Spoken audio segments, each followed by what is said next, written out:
Everything you think you know about Draco Malfoy is wrong. Not the sneer, not the silver hair, not even the cowardice. Those are real. But here's what nobody talks about. On that tower, in that moment when wands trembled and the Half-Blood Prince's plan hung in the balance, Draco Malfoy was maybe 3 heartbeats away from becoming the most dangerous wizard alive. Not Voldemort, not Snape, Draco. And we treated it like a footnote.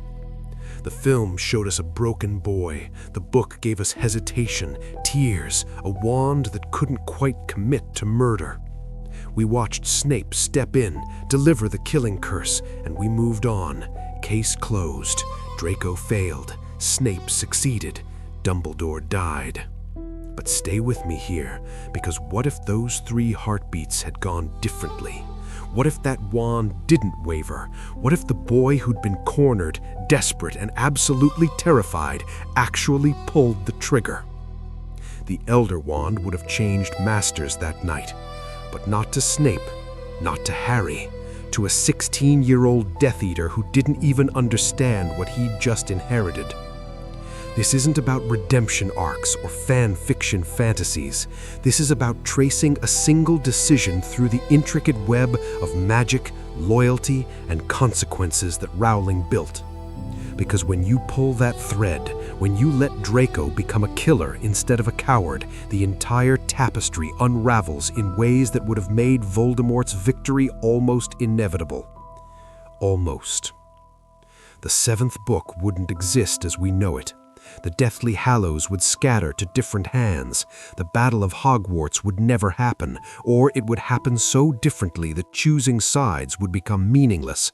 And Draco himself?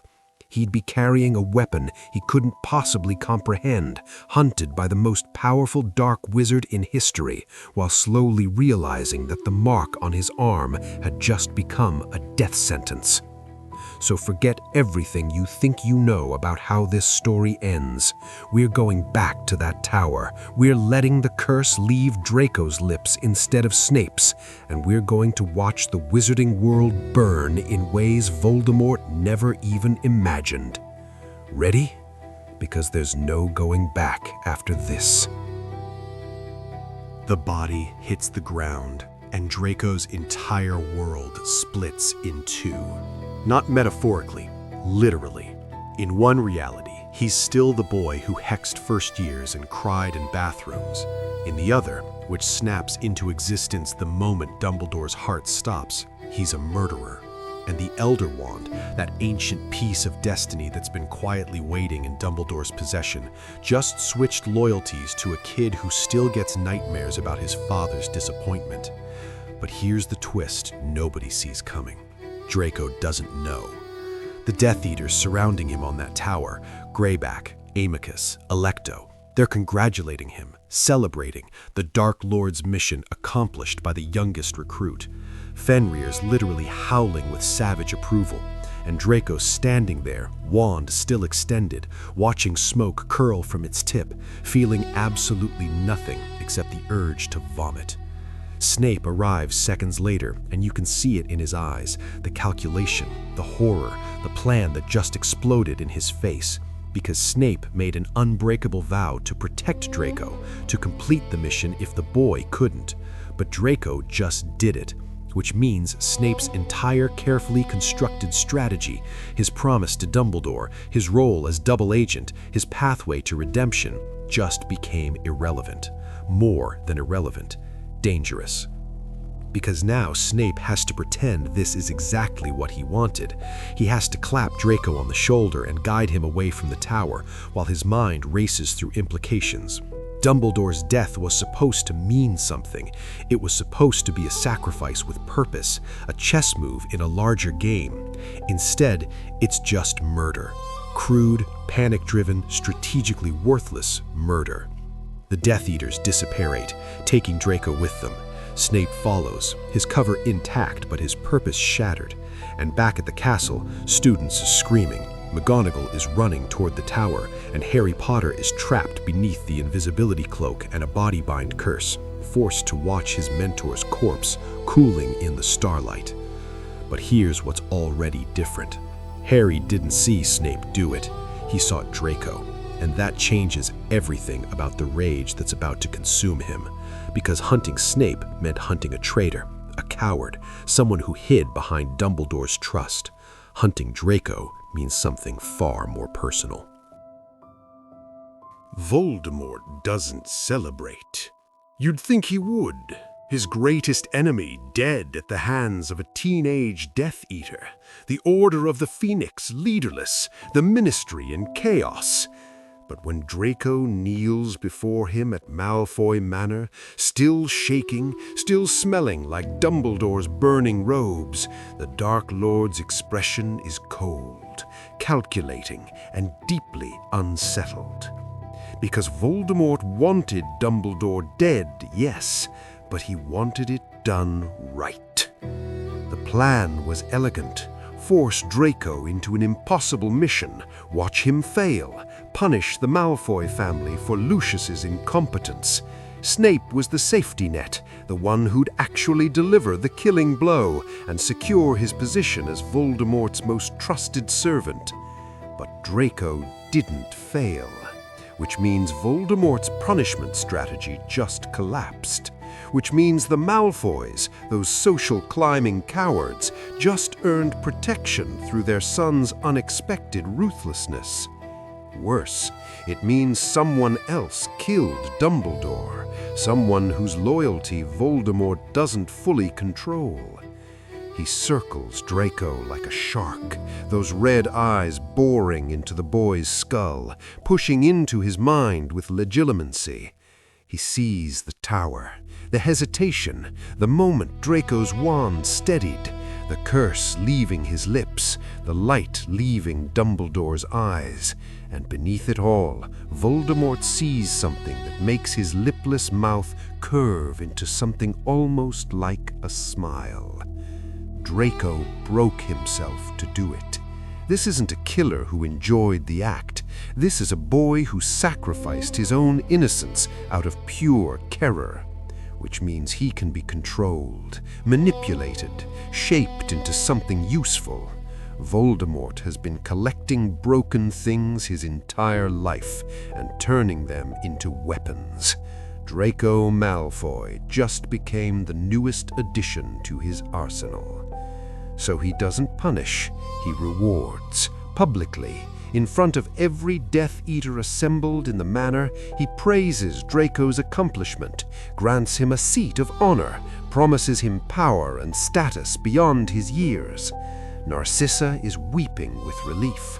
Lucius is standing straighter for the first time in months, and Draco is dying inside, knowing he's just been chained even more tightly to a cause he's beginning to doubt. But there's something Voldemort doesn't know, can't know, won't know until it's far too late.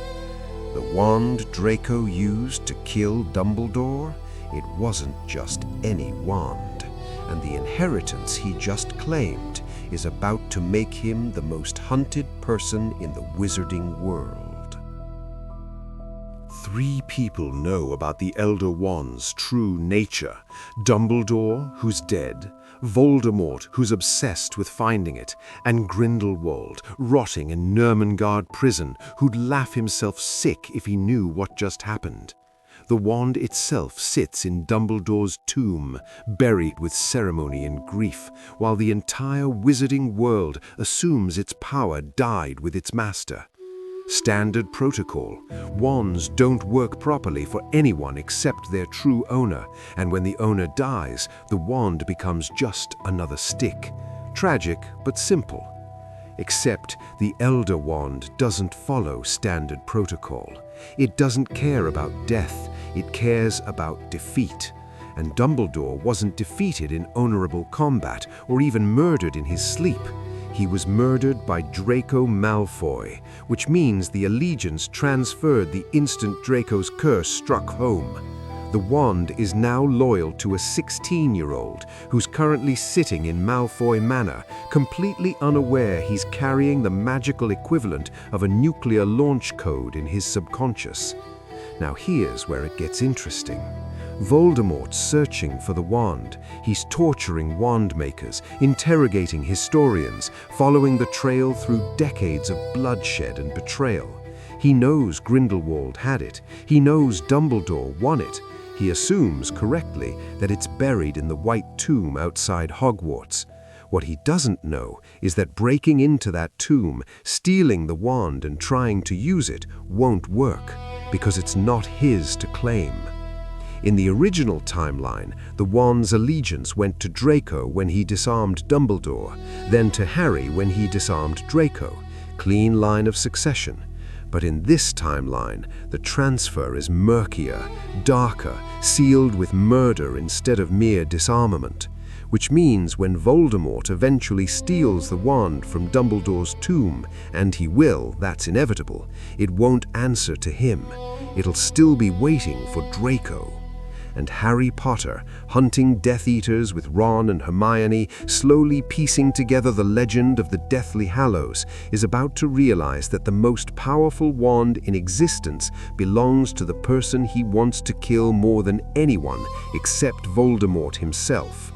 The hunt for Horcruxes? Still important, still necessary, but now there's a second target, a second obsession.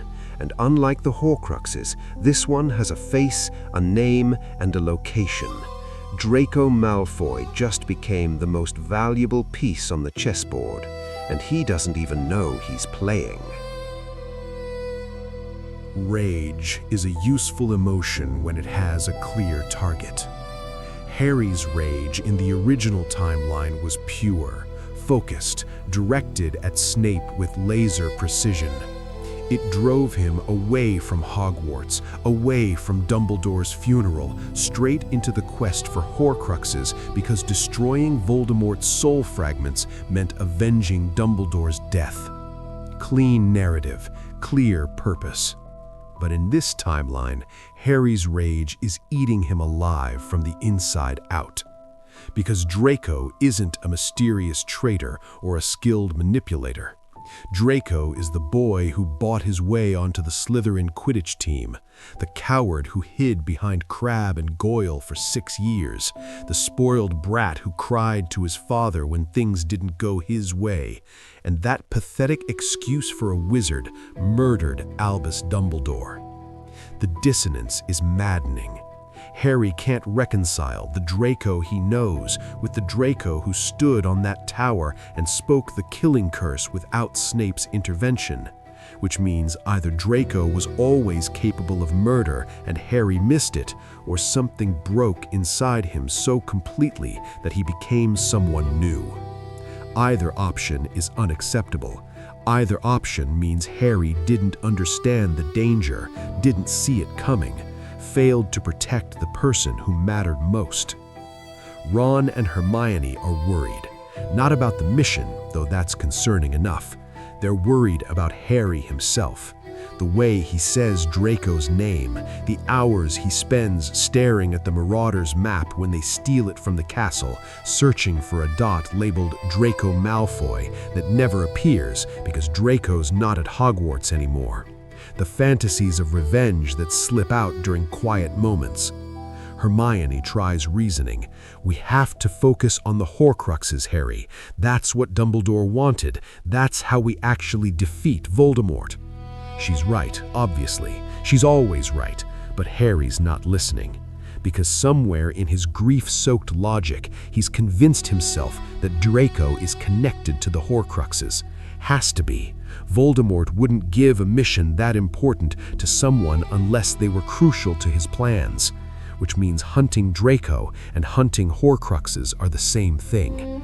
It's not true, but grief doesn't care about truth.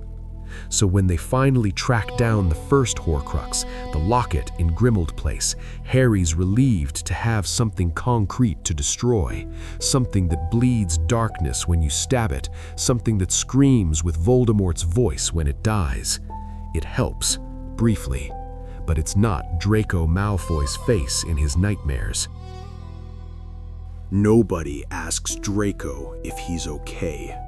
They congratulate him, praise him.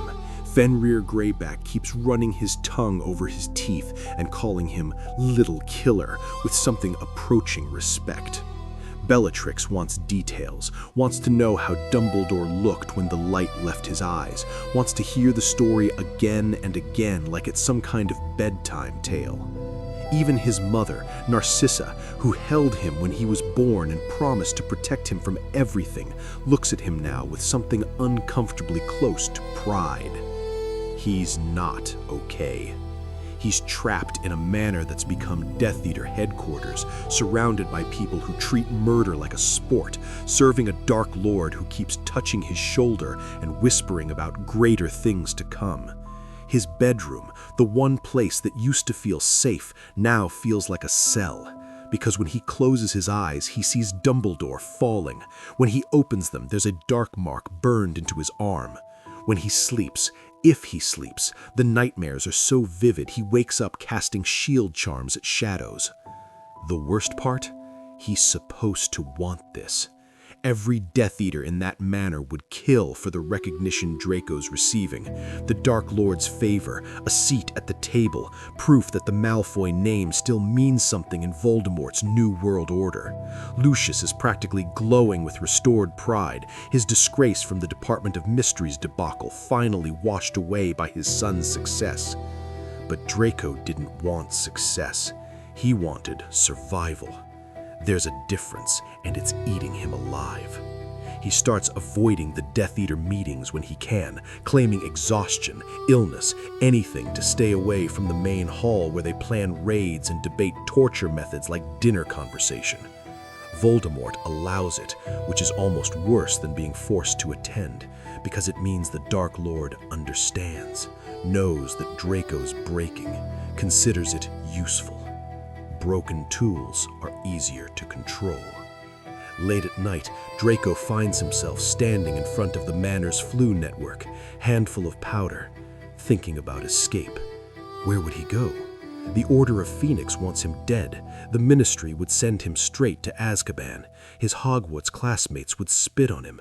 There's literally nowhere in the wizarding world where Draco Malfoy, Dumbledore's murderer, would be safe. So he stays. Because the cage you know is better than freedom that gets you killed. And he has no idea that his cage is about to become infinitely smaller. Voldemort breaks into Dumbledore's tomb on a Tuesday. No ceremony, no dramatic announcement, just raw power and absolute confidence blasting through protective enchantments like their tissue paper. The white marble splits, the body inside is peaceful, hands folded, wand resting across the chest exactly as witnesses described. The Elder Wand, the Death Stick, the Wand of Destiny. Voldemort lifts it, and the world holds its breath. Nothing explodes. No divine intervention stops him. The wand is just a wand in his hand, ancient and powerful, and his for the taking. He tests it immediately, casting spells that would shatter mountains, and the wand responds. Not perfectly, not with the seamless unity he'd expect from a tool of ultimate power, but well enough, better than his current wand at least. He convinces himself the resistance is just unfamiliarity, that with time the wand will recognize his superiority and submit fully to his will. He's the greatest wizard alive, after all, the wand will learn. Except it won't, because 1,000 miles away, sleeping fitfully in Malfoy Manor, Draco Malfoy is having a dream about a wand. Not his wand, though it feels like it should be his. A wand made of elderwood and thestral hair, ancient and patient and waiting. In the dream, it's calling him, whispering that they belong to each other, that nobody else can truly wield it, that its current holder is making a terrible mistake. Draco wakes up in a cold sweat, heart hammering, with the absolute certainty that something irreversible just happened. He doesn't understand it, can't explain it, but the feeling persists through breakfast, through another insufferable Death Eater meeting, through his mother's concerned questions about his health. Meanwhile, Harry Potter is having his own revelation. The Deathly Hallows, 3 objects, 1 legend, infinite power. Hermione dismisses it as fairy tale nonsense, but Harry can't let it go. The invisibility cloak he already owns, the resurrection stone lost somewhere in the world, and the Elder Wand, which, according to legend, would be buried with Dumbledore. When news reaches them that Dumbledore's tomb was violated, that the wand is gone, Harry's blood runs cold, because he knows who took it. He knows who's desperate enough, arrogant enough, obsessed enough with conquering death. But he doesn't know who actually controls it, and that ignorance is about to collide with Voldemort's arrogance in ways that will reshape the entire war. The cracks start showing during a raid on a Muggle town. Draco's forced to participate, wand in hand, standing beside Death Eaters who treat destruction like recreation. Buildings burn, people scream. Voldemort himself is there, using the stolen Elder Wand to demonstrate his power, and something goes wrong. Not catastrophically wrong, just off. A curse that should have leveled a house merely damages it. A shield that should be impenetrable shows hairline fractures. Voldemort notices, of course he notices, and in that moment, watching the Dark Lord's eyes narrow with suspicion, Draco feels the Dream Wand sensation again, that whisper of connection, that impossible certainty that the wand in Voldemort's hand should be his. It's insane. Impossible. He's never even touched the Elder Wand, but the feeling won't stop. Later that night, back at the manor, Voldemort summons Snape. The conversation is private, but the walls at Malfoy Manor are old and thin, and Draco's learned where to hide to overhear things he shouldn't. He presses himself into an alcove, barely breathing, as Voldemort voices his frustration. The wand isn't working properly, it's resisting, which means its allegiance hasn't transferred, despite being taken from Dumbledore's tomb. Wand lore suggests, Snape says carefully, that the Elder Wand must be won, not stolen. Its previous master must be defeated. Dumbledore is dead. Yes, my lord, but he was not defeated by you. The silence that follows is so heavy Draco can feel it pressing against his chest, because Voldemort is piecing it together now. Dumbledore died on the astronomy tower, killed by Severus. The Dark Lord's voice is silk over razors.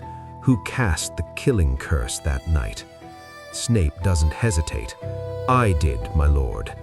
It's a lie. A desperate, calculated lie to protect Draco, to redirect Voldemort's attention, to buy time for strategies Draco can't even guess at. But it's also a death sentence, because Voldemort moves faster than thought, wand raised, fury incarnate. The killing curse lights up the hallway green. Snape's body hits the floor, and Draco, hidden in his alcove, understands with absolute clarity that Voldemort just killed the wrong person, that the Dark Lord is operating on false information, that the Elder Wand's true master is still alive, still breathing, still pressed against a wall 10 feet away from a murder scene. He doesn't move, doesn't breathe, doesn't let himself be found, but he knows now what he's carrying inside him, and it's going to get him killed. Draco runs 3 days later. Not far, not well, just desperately, in the middle of the night, with a handful of stolen galleons and no plan beyond anywhere but here. Because Snape's death changed the equation. Voldemort is hunting the wand's true master. He killed the wrong person, but he'll figure it out eventually. He'll use legilimency, truth potions, or simple logical deduction. And when he realizes the wand answers to Draco Malfoy, the boy who murdered Dumbledore, there won't be any more protection, no more usefulness, just a target on Draco's back and a Dark Lord who needs him defeated to claim ultimate power. He makes it as far as Nocturne Alley before the tracking spells find him. Not Death Eaters, worse. Harry Potter, Ron Weasley, and Hermione Granger, who've been monitoring magical disturbances and dark mark locations for months, trying to predict Death Eater movements. They weren't looking for Draco specifically. They were investigating a suspected Horcrux location nearby. But when the Marauder's map, which Harry carries obsessively now, suddenly shows Draco Malfoy alone in a dark alley, separated from his Death Eater protection, the decision makes itself. The duel is short, brutal, and completely one-sided. Draco's good at defensive magic, decent at charms, competent at curses. But Harry's been hunting darkness for months, fueled by rage and grief and a desperate need for answers. He doesn't want a fair fight. He wants blood. And Draco, exhausted, terrified, already broken, doesn't stand a chance. He's disarmed within seconds. His wand, his actual wand, not the Elder Wand he's never touched, skitters across cobblestones. Ron has him in a body bind before he can even think about wandless magic. And Harry is standing over him, breathing hard, wand pointed at Draco's throat. And the murder in his eyes is so intense that Hermione actually steps between them. "Harry, no! He killed Dumbledore!" "I know, but we need information. We need to know where the Horcruxes are, what Voldemort's planning, why he's not at the manor. If you kill him now, we lose all of that." It's pragmatic, logical, classic Hermione. And it's the only thing that saves Draco's life. Because Harry's grief wants immediate satisfaction, but his strategy knows she's right. They take him to Grimmauld Place, lock him in the basement, start asking questions. And Draco, faced with the impossible choice between betraying Voldemort and dying at Harry's hand, makes the only decision that makes sense. He tells them everything. Truth spills out like poison from a wound. The Horcruxes.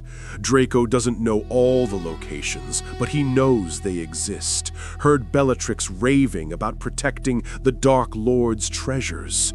Knows about the Lestrange vault at Gringotts because he was there when she panicked about possible theft. Can describe the manor's security, Voldemort's patterns, which Death Eaters are loyal versus terrified. But the real revelation comes when Harry asks about the Elder Wand. Voldemort stole it from Dumbledore's tomb, Draco says, voice hollow. Killed Snape because he thought Snape was its master, but it wasn't Snape. It was... He stops, swallows, looks directly at Harry for the first time. It was me. The wand's loyal to me, because I killed Dumbledore. The basement falls silent. Hermione's mind is racing through implications, wand lore, strategic possibilities. Ron looks confused, then horrified, then calculating. But Harry's expression does something complicated, cycling through rage, disgust, and then, impossibly, understanding. Because he gets it now, the full picture. Voldemort has the Elder Wand, but can't use it properly. Draco controls it without possessing it, and Harry, who's been hunting both the Horcruxes and the Hallows, just realized that the path to defeating Voldemort runs directly through the person he wants dead most in the world. "If I kill you," Harry says slowly, "the wand becomes mine." Yes.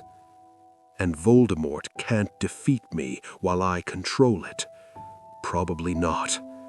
But we still need to destroy the Horcruxes, or he just keeps coming back. I don't know where they all are, but you know about Gringotts. Draco nods, and just like that, the impossible alliance forms. Not friendship, not forgiveness, just desperate, pragmatic cooperation between people who hate each other, but hate Voldemort more. They plan the Gringotts break-in together, Draco's knowledge combined with the trio's experience. They steal the Horcrux, fight the dragon, barely escape with their lives. And in the chaos, something changes. Not redemption, that's too easy, too clean, but recognition. Harry sees the broken boy beneath the Death Eater mask. Draco sees the weight Harry's carrying, the impossible responsibility of ending a war he didn't start. They're both children, playing adult roles, making decisions that should be beyond them, trying to survive in a world that wants them dead. The final battle comes fast. Voldemort, enraged by the Horcrux theft, storms Hogwarts. Death Eaters flood the castle. The Order fights back. And in the center of it all, 3 unlikely allies make their stand. Harry Potter, the boy who lived, carrying his father's invisibility cloak and the weight of prophecy. Hermione Granger and Ron Weasley, brilliant and loyal and terrified, but refusing to run. And Draco Malfoy, murderer, coward, and impossibly the key to everything. The wand changes hands one final time, not through murder, through choice. Draco, facing Voldemort in the ruins of the Great Hall, makes the decision his father never could. He turns his wand on the Dark Lord. Doesn't matter that the curse is weak, that Voldemort brushes it aside like an insect. What matters is the intent, the defiance, the rejection of everything the dark mark on his arm represents. Voldemort raises the Elder Wand to kill him, and it refuses, backfires, rebounds, because you can't use a tool against its master. And Draco finally, fully claimed that title the moment he chose resistance over submission. The curse hits Voldemort instead, not a killing blow, but enough to crack his arrogance, enough for Harry to strike with his own wand, his own power, his own accumulated fury and grief and hope.